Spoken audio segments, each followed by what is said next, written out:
We call our land Zhonggao, the Middle Kingdom.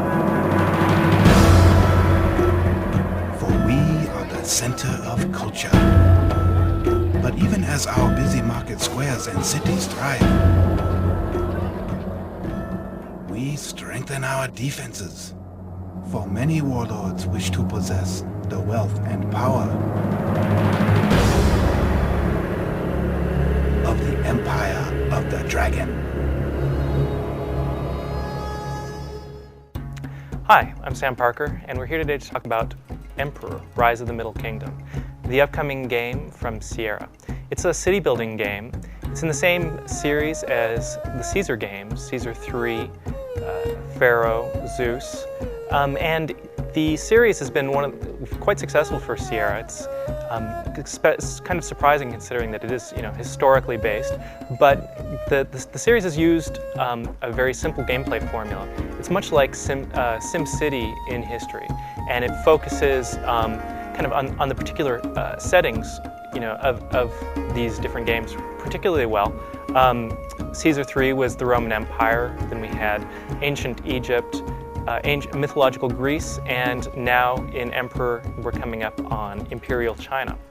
And the game actually covers roughly 3,000 years of Chinese history, but it's really not very complicated or dry.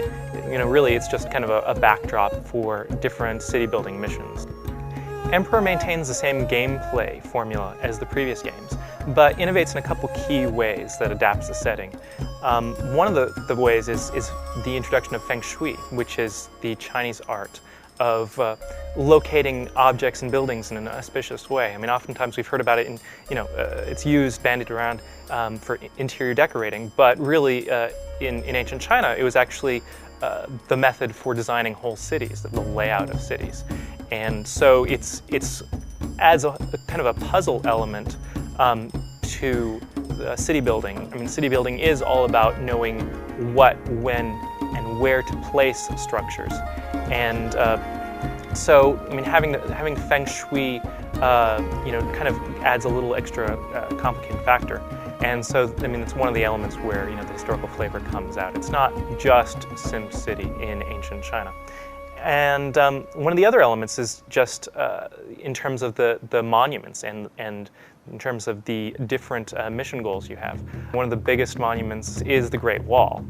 You can see it from space, and so it's a monumental undertaking, of course.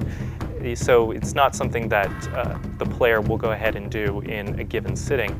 Really just constructing a given segment of a wall or a segment of a canal. So it's a little different from say Pharaoh, where you were constructing a giant pyramid that you could see at once on the screen. It has kind of a different feel to it, and it works indifferently to the storyline. I mean, the setting of Emperor isn't quite as colorful and mythological as Zeus, the previous game in the series. I mean, really, we have, it's a little bit more kind of naturalistic, just in terms of the style of the graphics. The graphics have been bumped up a detail level, so we do have 1024 768 resolution. So I mean, things do look a little crisper, but the style of the graphics, is just a little different. I mean, just in terms of in Zeus, we had heroes and gods, more or less directly intervening. There's something similar, but the feel is different. There's ancestor temples, Confucian shrines, Buddhist and Taoist structures as well, and also deities to worship, continually, regularly making offerings to them. And so, if you do well and gain their favor, then you can have heroes that will bestow bonuses that'll walk around your towns. And if you kind of mess up, then there's earthquakes and floods and a number of other natural disasters, plagues that can dramatically impact your construction projects. One of the new elements to Emperor is the fact that it has multiplayer. It's both a cooperative and a competitive multiplayer. So in the cooperative elements, people can join up on Sierra's player matching service to jointly contribute to projects like sections of the Great Wall.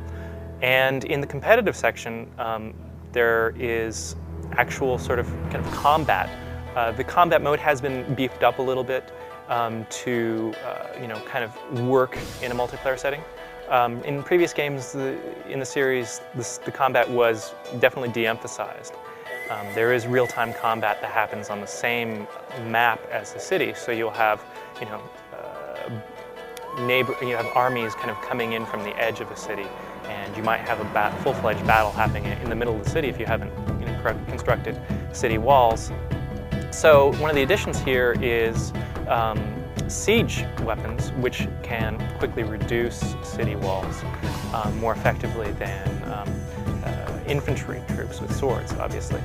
And but you still have the whole build-up phase, which makes the pacing quite different from a typical RTS. So we're still waiting to see how that works out in actual practice.